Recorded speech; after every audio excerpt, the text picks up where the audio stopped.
पश्चिम बंगाल में भारतीय जनता पार्टी के प्रदेश अध्यक्ष श्रमिक भट्टाचार्य आगामी 2026 के विधानसभा चुनावों को ध्यान में रखते हुए बीजेपी के राष्ट्रीय अध्यक्ष जेपी नड्डा से एक महत्वपूर्ण बैठक के लिए दिल्ली पहुंचे हैं। उनके साथ विधानसभा में बीजेपी के मुख्य सचेतक शंकर घोष भी मौजूद है। यह बैठक बंगाल में पार्टी के संगठनात्मक ढांचे, राज्य की मौजूदा राजनीतिक स्थिति और हाल ही में विधानसभा के भीतर हुई घटनाओं पर केंद्रित होगी। बैठक के संभावित एजेंडे में ये मुद्दे शामिल हैं।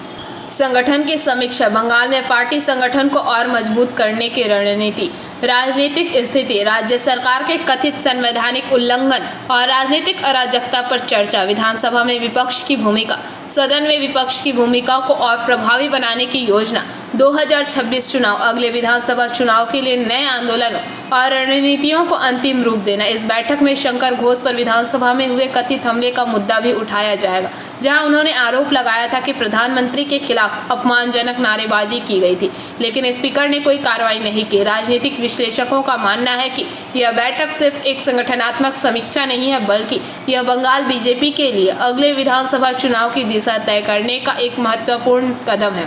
पार्टी की नज़र 2026 के लिए एक मजबूत और आक्रामक रणनीति बनाने पर है।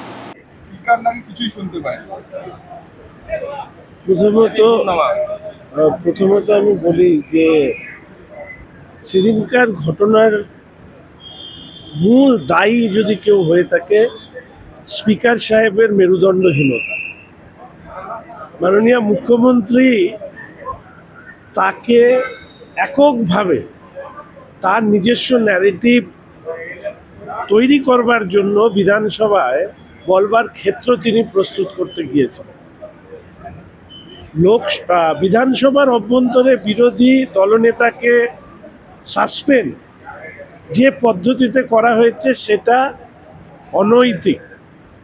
আমি বিধানসভায় স্পিকারকে শুধু এইটুকু বারবার ক্লারিফাই করতে বলেছিলাম যে রুলবুকের 347 ধারায় একদিনের জন্য উনি কাউকে সদন থেকে বহিষ্কার করতে পারেন, কিন্তু রুলবুকের 348 ধারায় কাউকে সেশনের জন্য তিনি বহিষ্কার করতে পারেন।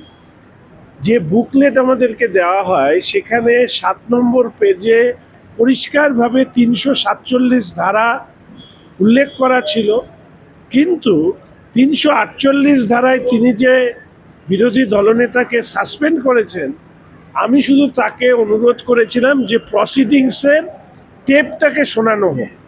প্রসিডিংসের টেপটাকে শোনালেই ওই দুধ আর জল এটা আলাদা হয়ে যেত। স্পিকার সাহেব বেকায়দায় পড়ে তিনি জানতেন তিনি ভুল করেছেন, তিনি এখনও ভালো মতন জানেন তিনি ভুল করেছেন, তখন তিনি আমাকে মার্শাল দিয়ে বের করতে চান। কিন্তু আমার বরাবরের প্রশ্ন, একজন স্পিকার সাহেব দলীয় নির্দেশে মুখ্যমন্ত্রীর প্রতি তার আনুগত্য প্রতিষ্ঠা করতে গিয়ে যেভাবে বিধানসভাকে রাজনৈতিক দলের মঞ্চ অফিস বানিয়েছেন তা আমি মেনে নিতে পারিনি।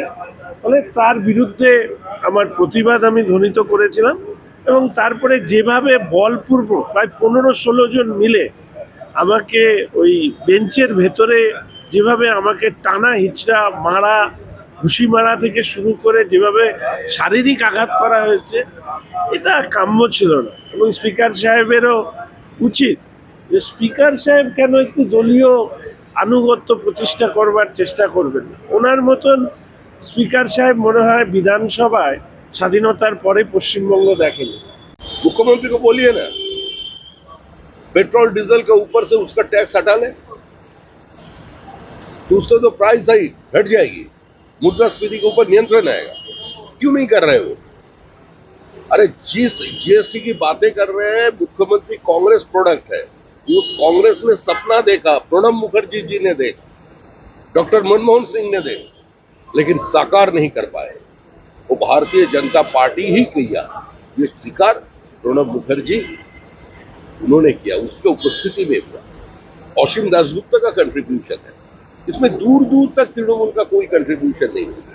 और पश्चिम बंगाल की जनता की मन में अभी तृणमूल के लिए कोई जगह बचा नहीं है। तृणमूल जा चुका है, तृणमूल जाने वाला है, तृणमूल जाएंगे, निश्चित होकर रहेंगे। रविवार एसएससी एग्जाम शुरू हो रहा है, इसका ऊपर क्या कहेंगे? रविवार को ऐसे तो हम नहीं, वो जगन्नाथ देवी बता सकते हैं। तृणमूल सरकार की जमाने पे कोई एग्जाम होगा, वो भी साफ सुथरा, वो भी किसी मेरिट का ऊपर निर्भर करके एग्जाम होगा, ऐसे कोई विश्वास करते हैं? पश्चिम बंगाल की कोई जनता ही इसका ऊपर विश्वास नहीं करते। वो तो बहुत दूर का बात है, जनता तृणमूल कांग्रेस भी विश्वास नहीं करता ऐसा हो सकता है। दादा पहली बार किसी राज्य में असेंबली में मोदी को चोर और अमित शाह को चोर कहा है मुख्यमंत्री जी। किसी राज्य में ये नहीं हुआ असेंबली। एक ये बंगाल सबसे आगे है ना, तो देख लिया मुख्यमंत्री, पूरा पार्टी को चोर बोल रहे हैं पश्चिम बंगाल की जनता। चोर और तृणमूल ये समर्थक हो गया, सिनोनिमस हो गया, तो वो लोग तो बोलेंगे ही। Bureau report PVTV news.